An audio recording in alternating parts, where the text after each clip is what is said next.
Kilala ba ninyo si Trillanes?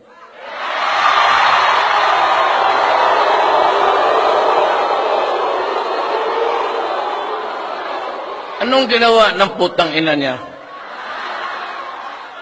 Di ba nagrebelde? Diyan sa Makati, nagwarawara ng mga baril.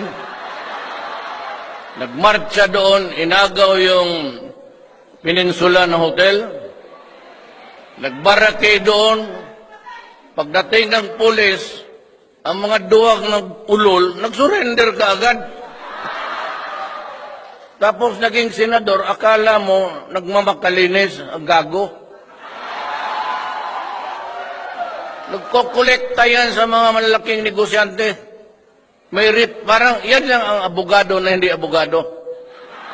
Ang abogado may retainer yan. Totoo yan. Ang mga malalaking negosyo. Natatakot sa kanya. Pagkaduwag niyang putang ina, matakot kayo. Pagdating ng pulis, surrender ka agad. Akala ko ba magkipagpatayan ka? Yan ang una. Sino ang sunod? Dilima.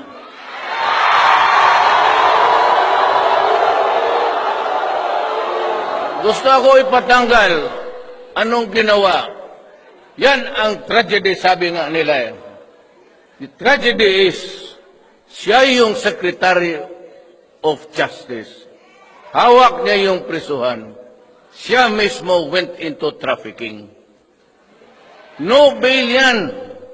Kaya sige sulat, sige mura sa akin. Ayaw pang admitahin ng free advertisement ng siya sarili niya. Sabi niya, hindi yan ako. Pero yung aso na palakad-lakad doon sa tabi ng kama, yung aso niya, yung dala-dala niya kung magpunta siya sa labas. Pagka na lang.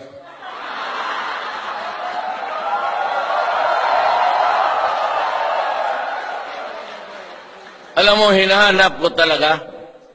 Wala akong nakita sa Pilipinas. Hinahanap ko yung babae na napakakapal ang muka. Siya lang.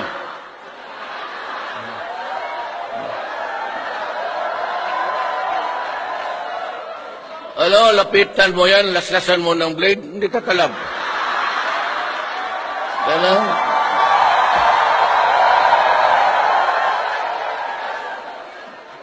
Buhusan mo, asido yung muka, gano'n lang yan. Baliwala eh.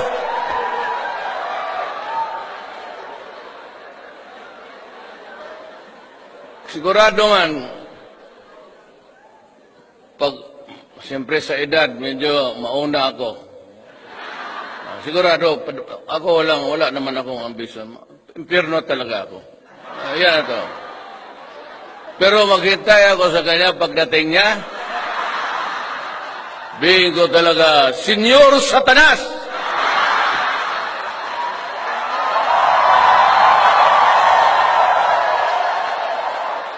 Dumating na ang ray na hinihintay mo!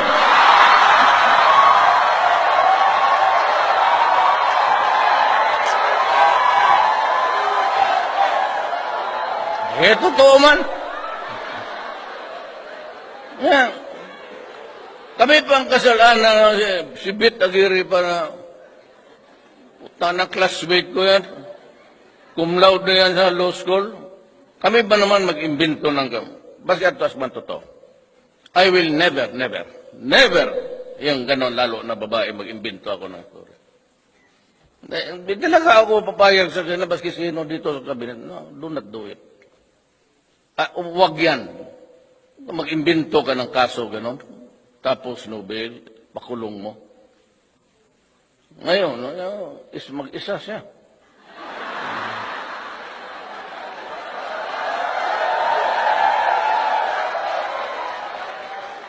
Kaya sabi ko, yung mga gwardya na polis, huwag kayong lumapit dyan, ha? Huwag kayong magpakita dyan sa silda palakala. Palayo kayo. Doon kayo sa ibang priso. Ma-issue pa tayo niyan. Yung gwardiya, pati yung driver, lahat na ratsada.